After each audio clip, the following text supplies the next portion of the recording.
Marco, നീ എന്തിനാ ഓടണേ? അല്ല, ഈ താടിയൊക്കെ പഠിച്ചിട്ടും നിങ്ങൾക്ക് എന്നെ മനസ്സിലായോ?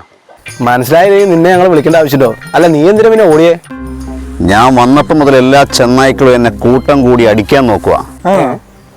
അത് മാത്രമല്ല, നാട്ടിൽ നടക്കണം മുഴുവൻ അടിപിടി, കത്തിക്കുത്ത്, കൊലപാതകം, എന്ത് തേങ്ങ നടന്നാലും ഇതിനെല്ലാം ഉത്തരവാദി ഞാനാണ് പറഞ്ഞേ. കേട്ട് കേട്ട് ഞാൻ മടുത്തു.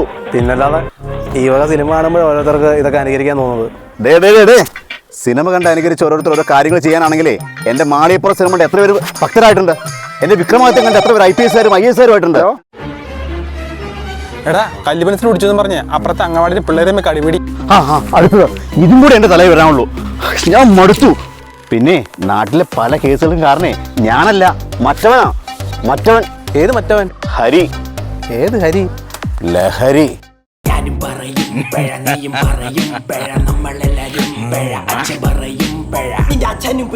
അച്ഛനെ, എനിക്കൊരു 3 വരെ തട്ടുണ്ടായിരുന്നു.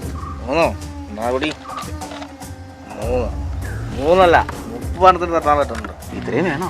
പോലീസ് എങ്ങാനും പോലീസ് പിടിക്കാനാണ് എൻ്റെ കച്ചവടമൊക്കെ എന്ന് പൂട്ടിപ്പോനടാ. നീ അഥവാ പോലീസ് എങ്ങാനും പിടിച്ച നീ അവൻ്റെ പേര് പറഞ്ഞാൽ മതി, മാർക്കോ.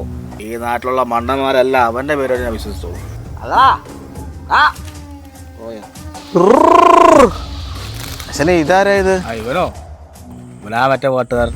ഇപ്പം എന്ത് പറഞ്ഞാലും വാ തുറന്നാൽ പുറന്നൊരു സൗണ്ട് മാത്രമേ ഉള്ളൂ. പിന്നെ ആ ബോധം കണ്ട് വേണം മുന്നാടി സാധനം എന്നറിയാൻ.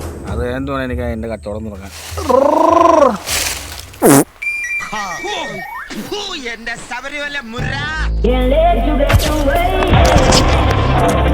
എനിക്ക് ഒന്നും പറ്റിയോ?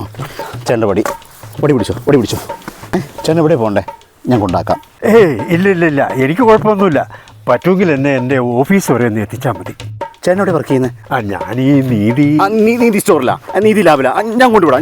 അതല്ലടോ, നീതിന്യായ സപ്ലൈ ഓഫീസ്. ഞാൻ വിടാം. ഇയാളെ കയ്യൊന്നു വിട്ടെ, ഞാനൊന്ന് പറയട്ടെ. നീതിന്യായ നിയമ നിർമ്മാണ ഉദ്യോഗസ്ഥനില്ലേ, അത് ഞാനാ. തനിക്ക് പറ്റുമെങ്കിൽ എന്നെ ഓഫീസ് വരെ ഒന്ന് കൊണ്ടെത്തിക്കുക. ഈ നാട്ടിലെ നീതിന്യായം സംരക്ഷിക്കുന്ന ദീപക സാധനങ്ങളല്ലേ, വെറുതെ അല്ല നാട് നന്നാവത്ത്.